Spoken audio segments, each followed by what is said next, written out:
Underground Bunker. It's Friday. It's only 3 o'clock. Judge Olmedo let us out early today for the weekend.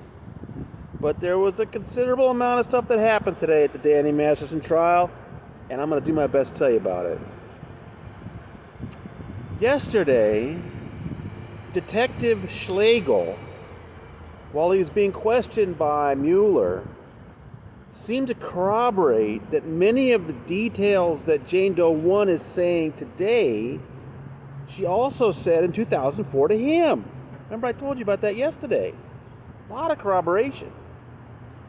And he also seemed to indicate that it was possible he might have checked Danny Masterson's gun registration without remembering it today. Well, today, and we also got another interesting detail today as that testimony continued. It turns out that Jane Doe 1 had at one time dated a police officer who was Schlegel's partner.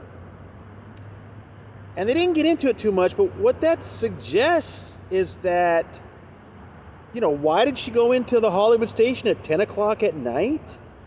Well, now it seems to suggest that, in order to make sure she found someone at the desk that she could trust, this, a person who was working with the man she had dated. That just sort of suggested, but it kind of helps fill in a detail. All right. So then it was Cohen's turn to cross-examine Schlegel.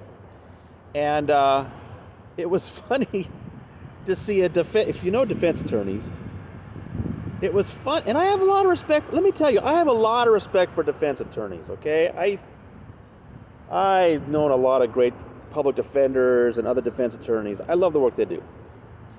But it was funny to see a defense attorney asking Schlegel about his history and when did you get promoted, and only a few people get that promotion, right? It was so funny to see a defense attorney doing his best to make Schlegel look like he's the greatest detective who ever lived. Why? Because Cohen wants to boost the idea that Schlegel's report is like perfect and that any discrepancies from what she's saying today is on her, not him. So then, the number one discrepancy, of course, being the gun. There's nothing about the gun in the report. And he asked him, if she mentioned a gun, you would have put it in the report. Yeah, sure, okay. So when it was Mueller's turn again, redirect, this time he went over some things that suggested Schlegel may not have done the best job. For example, Jane Doe 1 had given him a list of names for witnesses, like Bree Schaefer, Jenny Weinman, and there's nothing in the report about who they are or why they are related to the case at all. And it's kind of embarrassing the way, Mueller would ask him, well, did you look into why that person's even in this case? Oh, I'll check the report. Nope, nothing in here. He made Schlegel look bad. So it was just a really odd situation where the district attorney's office is trying to make a policeman look like maybe he rushed the job. I mean, it was the middle of the night. That's the other thing they went through, was he produced this report at like sometime between 10 at night and 4 in the morning. And then the defense is saying this is the greatest cop who ever lived. And then once the jury was out of the room, Cohen really kind of,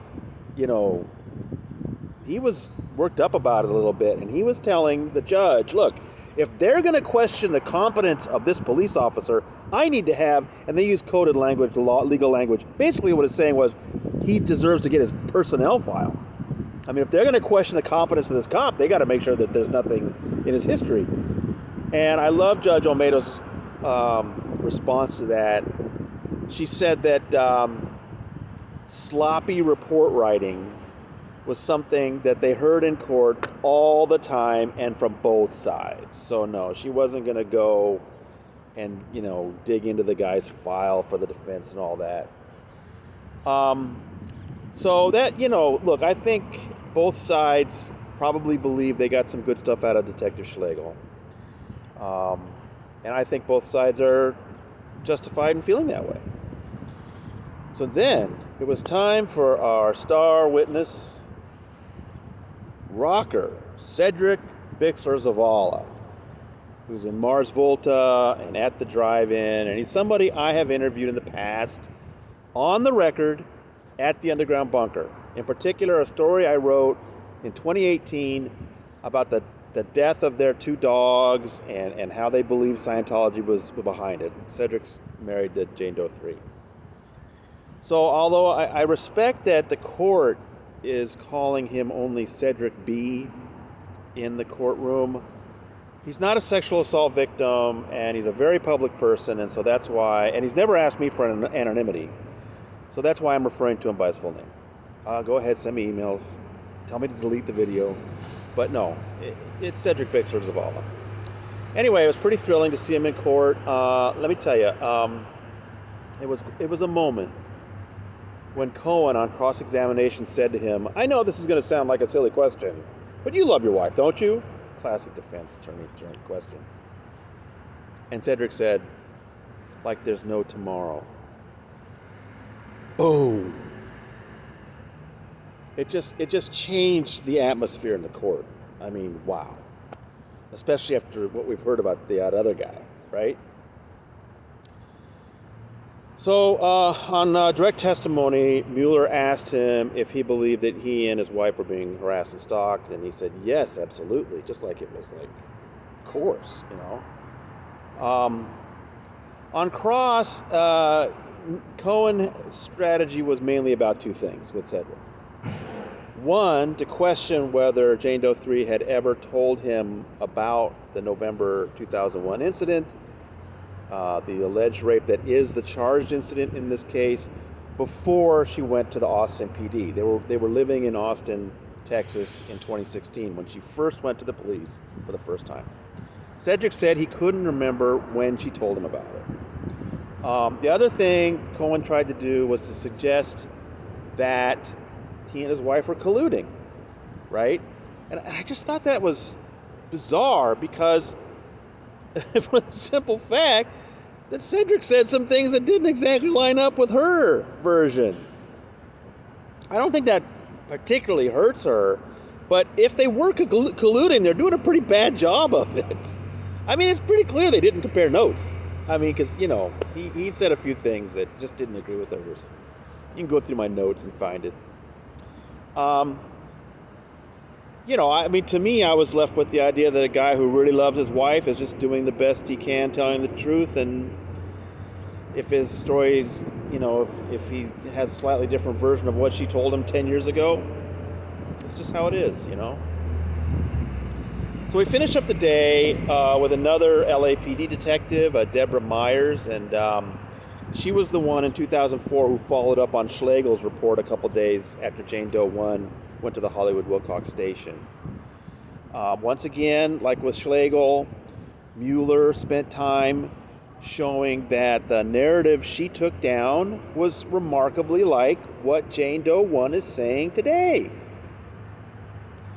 But then Cohen bored in on the differences, again, specifically about the gun.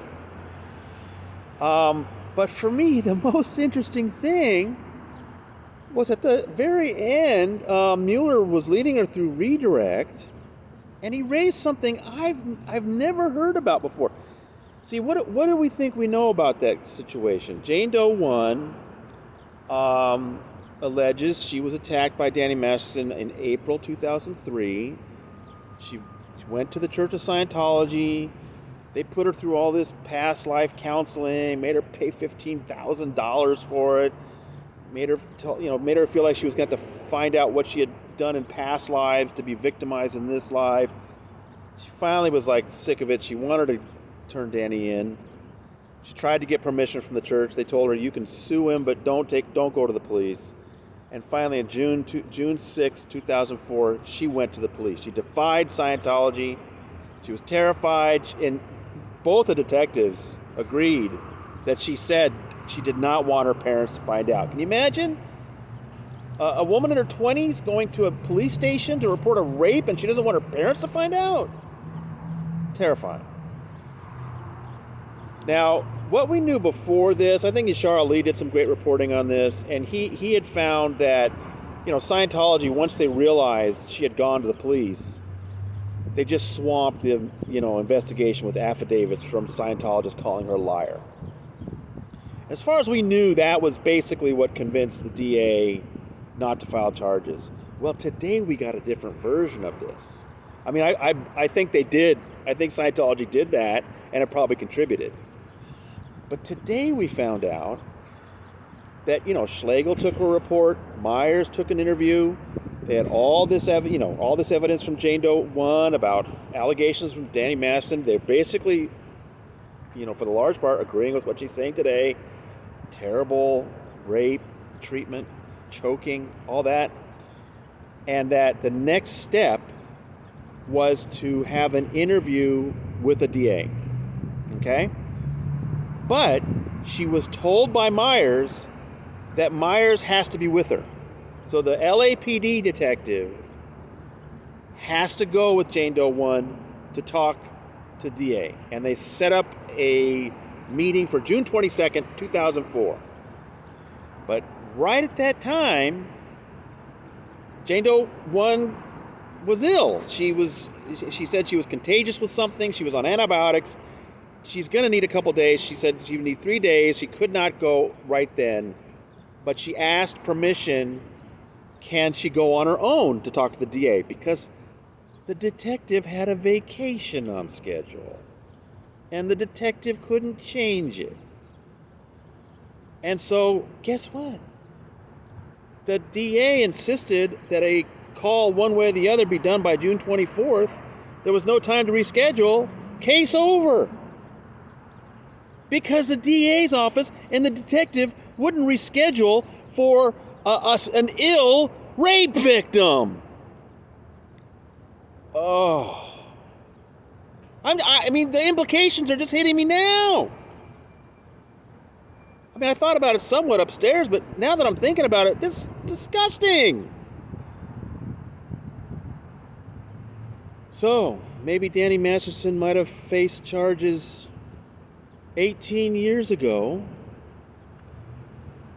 but a detective and a DA couldn't change their schedules because they got a vacation schedule.